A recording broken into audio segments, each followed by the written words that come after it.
It is unlikely that the recipient of this verse was a youth, but more likely to be a younger man. When we are young, we tend to think that we know much, and when we are older, we can be dismissive of those younger or less experienced. The fact is that we all have a place. The young are quick to learn new things. They have drive and energy, whilst the older person has an advantage of experience. If you put the elements together, then there is a force to be reckoned with, a support and a strength that we lend to each other. Respect is the key. A closed mind can mean an unteachable heart, and an unteachable heart means separation. Unity of spirit is the second key. Unity comes through love. In the previous picture and scripture, we looked at the young. This is not merely measured by age, but by levels of faith and experience. The young may have had more experience than the old, simply because they've seized life's opportunities.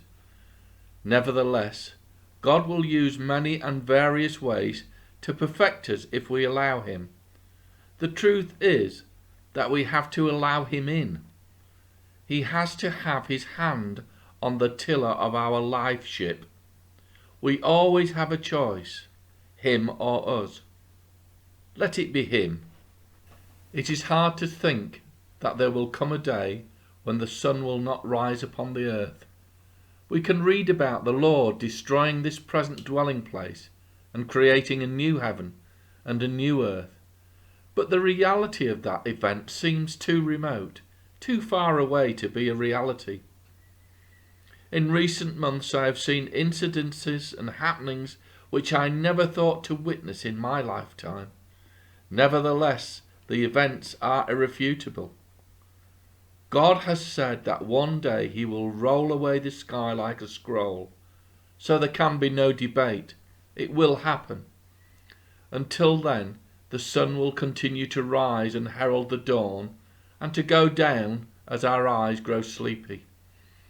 There may be talk about the last days, but we are all in our last days. Whether you be young or old, life is but a transient thing. Lord, can I go round again, Lord? Lord, can I go round again? I miss the flowers and the birds and the trees. Lord, can I go round again? The excerpt from an old song begs the question of a second chance. Of course, there is no such thing. We are all in our last days, long or short. When we see the sun set on another day, let us remember what David asked of the Lord, and that was to remember each one and to number them as something precious.